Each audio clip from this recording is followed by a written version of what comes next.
یہ تم کس لہجے میں اس کے متعلق بات کر رہی ہو؟ اور اللہ سے اچھے کی امید رکھو، باقی تمہاری خاطر میں مہین سے کہہ دوں گی کہ وہ مہمانوں کے سامنے نہ آئے۔ سکینہ بیگم شروعات میں ڈانٹتے ہوئے آخر میں ہیبا کی مسلسل ریجیکشن برداشت کرنے کا سوچ کر نرم پڑ گئی۔ ہاں، یہ بہتر رہے گا کہ وہ مہمانوں کے سامنے نہ ہی آئے، ہیبا نے تلخی سے کہا اور تیار ہونے چل دی۔ شام کے 5 بجتے ہی مہمان آ چکے تھے۔ ہیبا مہمانوں کے سامنے گئی تو ہیبا نے محسوس کیا لڑکے کی ماں کی نظروں میں کوئی خاص تاثر نہیں ابھرا تھا، یعنی اسے ایک بار پھر ریجیکشن کا سامنا ہونے والا تھا۔ اس نے سب مہمانوں کو چائے دی اور صوفے پر بیٹھ گئی۔ لڑکی کی ماں سے چھوٹے موٹے سوال کرنے لگی۔ ڈیزی رکو، ابھی کہاں بھاگتی جا رہی ہو؟ میرا ہیئر کلپ تو دو۔ ایک دم سے مدھر سی آواز نے سب کو اپنی جانب متوجہ کر لیا۔ ہیبا نے بھی آواز کی سمت دیکھا تو مہین ڈرائنگ روم کے دروازے کی طرف پشت کی اپنی سفید بلی کو گود میں اٹھا رہی تھی۔ اس کے سنہری لمبے گنگریالے بال اس کی کمر پر بکھرے ہوئے تھے۔ ہیبا دل میں جل کر رہ گئی۔ ایک خیال آنے پر ہیبا نے گردن موڑ کر لڑکے کی ماں کو دیکھا تو وہ مہین کو پر اشتیاق نظروں سے دیکھ رہی تھی۔ یہ کون ہے پیاری سی لڑکی؟ لڑکے کی ماں سکینہ بیگم سے پوچھنے لگی۔ یہ مہین ہے، میری چھوٹی بیٹی، سکینہ بیگم نے جذبس ہوتے ہوئے جواب دیا۔ آپ نے ہمیں اس سے تو ملوایا ہی نہیں، انہوں نے شکوہ کیا۔ ہاں، وہ اصل میں جب آپ آئے تو وہ اپنی دوست کی طرف گئی ہوئی تھی۔ مہین بیٹا اندر آؤ، آنٹی کو سلام کرو۔ سکینہ بیگم نے بہانہ بنایا اور ساتھ ہی مہین کو آواز دی۔ مہین ماں کے بلانے پر اندر چلی آئی۔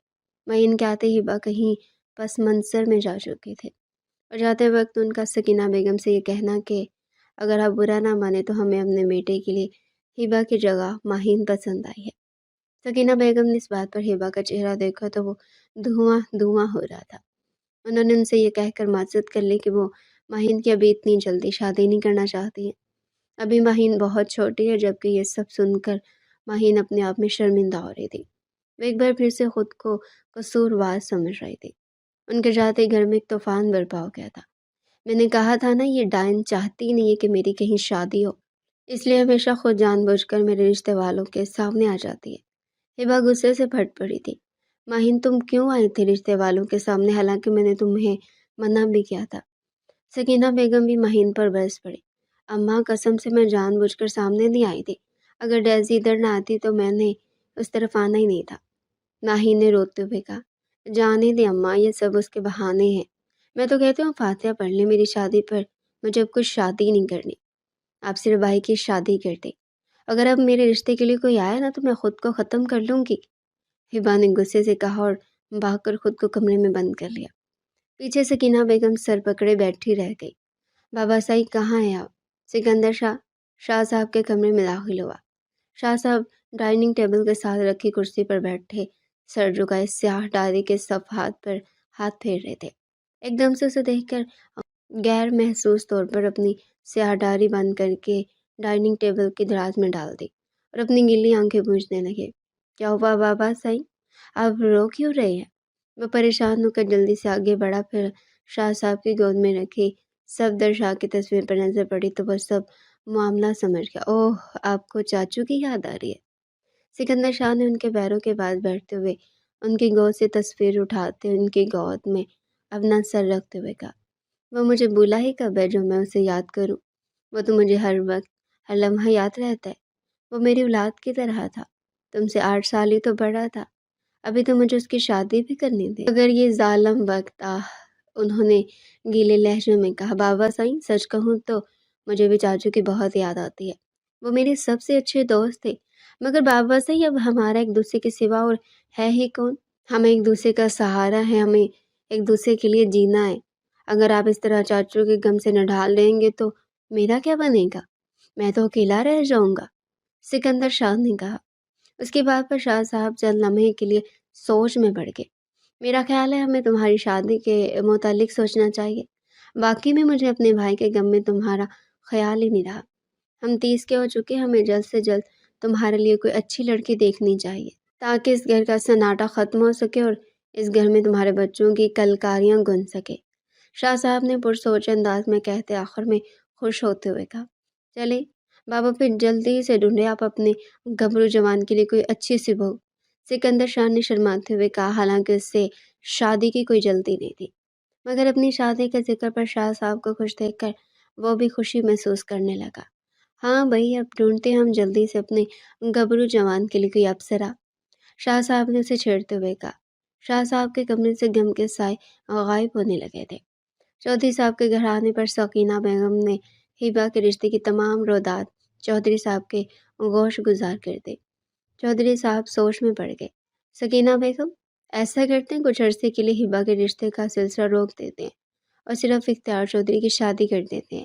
گھر میں بھائی کی شادی کی چہل پہل سے ہیبا کا مزاج بھی بہتر ہو جائے گا۔ اختیار کی شادی کے بعد جب ہیبا کے نصیب میں ہوگی تو ہیبا کی شادی بھی ہو جائے گی۔ بختیار چودھری کو کافی سوچ بچار کے ایسے حالات میں جو حل مناسب لگا وہ انہوں نے بیگم کے آگے رکھ دیا۔ بات تو آپ کی ٹھیک ہے چودھری صاحب، ہم صرف اختیار چودھری کی شادی ہی کر دیتے ہیں۔ سکینہ بیگم نے چودھری صاحب کی بات سے اتفاق کرتے ہوئے کہا۔ پھر تم کل ہی جا کر اپنے بھائی سے کوئی قریب کی شادی کی تاریخ لے لو۔ چودھری صاحب نے لیٹتے ہوئے کہا۔ آپ ساتھ نہیں چلیں گے؟ سکینہ بیگم نے پوچھا۔ نہیں، مجھے زمینوں پر کام ہے تھوڑا، تم مختار کو ساتھ لے جانا، چودھری صاحب نے جواب دیا۔ ٹھیک ہے، سکینہ بیگم نے کہا۔ کچھ دیر میں کمرے میں چودھری صاحب کے خراٹے گونجنے لگے۔ چلو بھائی لڑکیوں، تیاریاں شروع کر دو، 2 ہفتے بعد بھائی کی شادی ہے۔ بھائی کے گھر سے لوٹتی سکینہ بیگم ہیبا اور ماہین کو خوشی سے بتانے لگی۔ بھابھی آئے گی، او مائی بھابھی آئے گی۔ جوس پیتی ماہین یہ سن کر خوشی سے ناچنے لگی اور آدھا جوس اپنے سر پر گرا لیا۔ وہ خوشی میں یہ فراموشی کر گئی تھی کہ اس کے ہاتھ میں جوس کا آدھ بھرا گلاس ہے، جبکہ ہیبا کے چہرے پر ہلکی سی مسکراہٹ جھلک دکھلا کر واپس چلے گی۔ ماہین کی خوشی کا ایسا اظہار دیکھ کر سکینہ بیگم ہنسنے لگی۔ مگر اماں، اتنی جلدی سب تیاریاں کیسے ہوں گی؟ ایک دم ناچتے ناچتے ماہین دکھی اور سکینہ بیگم سے پوچھنے لگی۔ ہاں، جبھی تو کہہ رہی ہوں کہ ابھی سے تیاریاں شروع کرو۔ ماہین جاؤ، کاپی پینسل لے کر آؤ، سامان اور مہمانوں کی لسٹ بناؤ، اور ہیبا تم نیٹ پر شادی کارڈ کا ڈیزائن منتخب کر لو، ہمیں کل سے شاپنگ شروع کرنا پڑے گی۔ انہوں نے جلدی جلدی دونوں کو کام سمجھائے۔ شاکر بابا سائیں کہاں ہیں؟ ڈریسنگ کے سامنے کھڑے سکندر نے وائٹ شلوار قمیض پر بلیک کوٹ پہنتے ہوئے چائے لاتے شاکر کو دیکھ کر پوچھا۔ چھوٹے شاہ سائیں، بڑے شاہ صاحب تو اپنے کمرے میں ہی ہیں، شاکر نے بتایا۔ ٹھیک ہے، اب تم جاؤ۔ اس نے چائے کا کپ اٹھایا اور ایک ہی سپ میں چائے ختم کر کے شاہ صاحب کے کمرے کی جانب بڑھ گیا۔ بابا سائیں، وہ دروازے پر نوک کرتا ہوا کمرے میں داخل ہوا۔ کمرہ خالی تھا، البتہ باتھ روم سے پانی گرنے کی آواز آ رہی تھی۔ وہ شاہ صاحب کی رائٹنگ ٹیبل کے پاس رکھی روکنگ چیئر پر بیٹھ کر شاہ صاحب کا انتظار کرنے لگا۔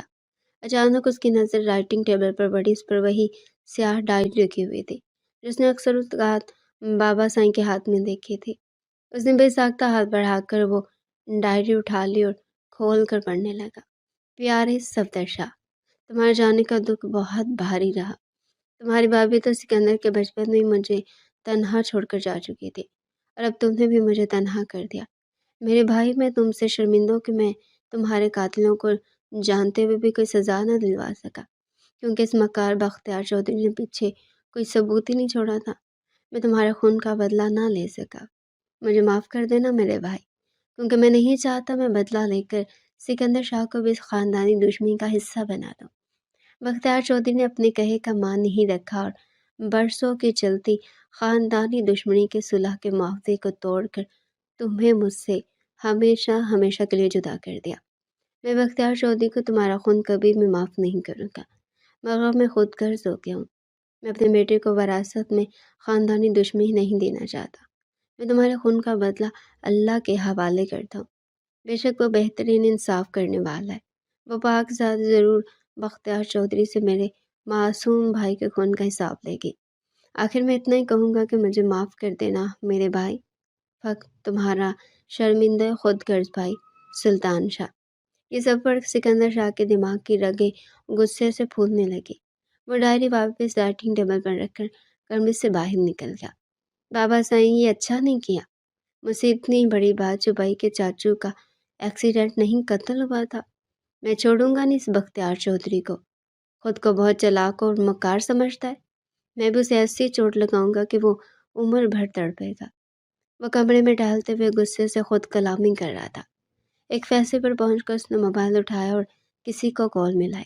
اسلم، مجھے بختیار چودھری کا پورا بایو ڈاٹا چاہیے، جلد سے جلد، اور 2 بندی بختیار چودھری کے اوپر لگاؤ۔ مجھے اب سے اس کے ہر لمحے کی خبر چاہیے، اور ہاں، 2 بندے اس کے گھر کے باہر بھی لگوا۔ اس نے سامنے والے کو فون اٹھاتے ہی کہا اور اپنی سناتے فون کٹ کر دیا۔ اماں، کل بھائی کی مہندی ہے تو مجھے آج اپنی دوست سے مہندی لگوانے جانے دے۔ مجھے معلوم ہے اس کا گھر بہت دور ہے، مگر وہ بہت اچھی مہندی لگاتی ہے۔ اگر آپ کو میرے اکیلے جانے پر اعتراض ہے تو آپ ہبا آپی سے کہیں نا کہ وہ بھی میرے ساتھ چل لیں۔ بلکہ اماں، آپ بھی ساتھ چلیں، آپ بھی لگوا لینا نا مہندی۔ ماہین کب سے اپنی دوست کے گھر مہندی لگوانے جانے کے لیے سکینہ بیگم کا دماغ کھا رہی تھی، مگر سکینہ بیگم بضد تھی کہ اس کی دوست کا گھر بہت دور ہے، وہ کسی اور سے مہندی لگوا لے۔ نہیں، میں تو نہیں جا سکتی، مجھے بہت کام ہے۔ ایسا کرو کہ تم ہبا کو ساتھ لے جاؤ۔ آخر ہبا کو ساتھ لے جانے کی بات پر سکینہ بیگم نے اجازت دے دی تھی۔ اماں، میری پیاری اماں۔ مہیم نے بوڑھی عورتوں کی طرح سکینہ بیگم کی بلائیں لی۔ پرہٹ بدماش لڑکی، چلو اب جاؤ بھی، پھر آنے میں بھی وقت لگے گا، سکینہ بیگم نے کہا۔ ماہی نے دوست کے گھر تک کا سفر نیٹ سے مہندی کے ڈیزائن دیکھتے ہوئے اور منتخب کرتے ہوئے گزارا، جبکہ ہبا ہینڈ فری کانوں میں لگائے گانے سنتے رہے۔ گھر واپسی میں مغرب ہو چکی تھی، چاروں طرف رات کا اندھیرا پھیل رہا تھا۔ مہین اپنے ہاتھوں میں لگی مہندی کو پیار سے دیکھ رہی تھی، جیسی وہ چاہ رہی تھی بالکل ویسی مہندی لگ گئی تھی۔ وہ موبائل میں اپنے ہاتھوں کی مہندی کی تصویریں لینے لگی کہ ایک دم سے گاڑی جھٹکے سے رکی۔ اس کے ہاتھ سے موبائل چھوٹ کر گر گیا۔ اس نے آگے بڑھ کر دیکھا تو اس کی گاڑی کے آگے کوئی جیپ آ کر رکی تھی، اور اس میں سے سفید شلوار قمیض میں ملبوس، منہ پر کالا کپڑا لپیٹے 4 مرد اتر کر ان کی گاڑی کی جانب بڑھ رہے تھے۔ ان چاروں کے ہاتھ میں ریوالور تھی۔ ماہی نے گھبرا کر ہبا کی جانب دیکھا، ہبا بھی صورتحال سے گھبرا گئی تھی۔ دونوں بہنوں نے ڈر کے مارے بے ساختہ ایک دوسرے کا ہاتھ پکڑ لیا۔ باہر نکلو، ایک آدمی انہیں گاڑی سے باہر نکلنے کو کہہ رہا تھا، مگر ان کے تو اوسان ہی خطا ہو گئے تھے۔ وہ دونوں گاڑی میں ہی بیٹھی رہی۔ البتہ ڈرائیور گاڑی میں چھپی ریوالور نکال کر گاڑی کے دروازہ کھولنے لگا۔ بی بی جی، آپ ڈرے نہیں، میں انہیں دیکھ لوں گا۔ ڈرائیور نے پیچھے منہ موڑ کر ان دونوں سے کہا اور گاڑی سے باہر نکل گیا۔ نہیں، باہر نہیں جائیں، مہین کہنا چاہتی تھی، مگر اس کے کہنے سے پہلے ڈرائیور اتر چکا تھا۔ لگتا ہے تم کوئی معمولی لٹیرے اور یہاں نہیں آئے ہو، ورنہ بختیار چودھری کی گاڑی کو روکنے کی کوشش نہ کرتے۔ اپنی نقلی بندوقیں پھینک دو ورنہ میں گولی چلا دوں گا، ڈرائیور نے ان چاروں کو دھمکی دی۔ ڈرائیور کی بات سن کر وہ چاروں بلند کہکے لگا کر ہنسنے لگے۔ لگتا ہے تم لوگ میری بات کو سیریس نہیں لے رہے ہو، تم لوگوں کو تو میں… ڈرائیور کے الفاظ منہ میں ہی تھے کہ آگے کھڑے ہوئے ایک شخص نے ڈرائیور کے سینے میں گولی اتار دی۔ ان دونوں کی چیخ نکل گئی۔ وہ شخص اب ان کی جانب بڑھ رہا تھا، انہیں اپنی موت قریب نظر آ رہی تھی۔ اس شخص نے کھڑکی سے ہاتھ ڈال کر جھٹکے سے گاڑی کا دروازہ کھولا اور ہبا کو ہاتھ سے کھینچتے ہوئے جیپ کی جانب لے جانے لگا۔ ماہی نے ہبا کا ہاتھ تو اور مضبوطی سے تھامنے کی کوشش کی، مگر ہبا کا ہاتھ اس کے ہاتھوں سے پھسلتا جا رہا تھا۔ میری آپی کو چھوڑ دو، اس نے روتے ہوئے کہا۔